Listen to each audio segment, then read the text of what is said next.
Okay, we're here with County Executive-elect Marcus Molinaro and Dutchess County Emergency Management Center. Yeah. You took a tour today here with the outgoing executive, Mr. Steinhaus. What did you learn today that you didn't know before? Well, I had always known that Dutchess County's ability to respond is really not only impressive, but a leader statewide. But to see it at work, the professionals that work here, the individuals who make use of this facility, and those volunteers who rely on it, to see that infrastructure in action, functioning, is not only impressive, but it's critical. And what goes on in this building and what the people who work here commit themselves to is providing for the safety and security of Dutchess County citizens.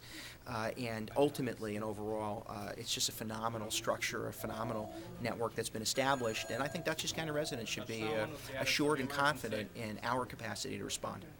And you feel confident that you're able to handle the emergency on January 1st? When you're in elected office, you never stop learning. I'm confident that we'll transition well into the new year, that this county government is prepared should there be an emergency of any kind. But this individual is going to continue to learn from the people who work on the front lines, the men and women who work here in this building. You'd say maybe you're a little more qualified because you've bounced back and forth from legislative to executive branch a number of times, haven't you? Well, you know, I spent 12 years as a volunteer member of the Tivoli Fire Department, so I've seen emergencies sort of on the ground firsthand.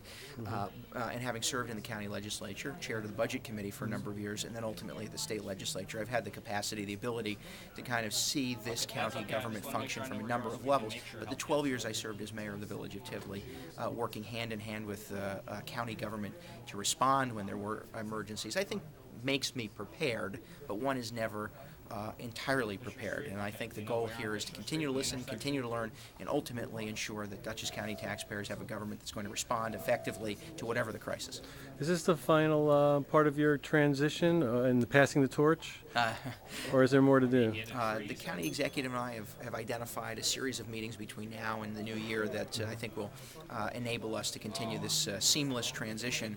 But we have more to do. There'll be continued meetings with department heads, certainly other staff within county government, so that I'm prepared come January 1st to enter the executive's office and begin to work with the department heads and citizens of this county to govern in the new year. Have you learned anything today that's top secret or classified that you can't tell us about? If I did, I couldn't tell you. Okay. All right, we'll make sure help gets out. That's weird. It looked like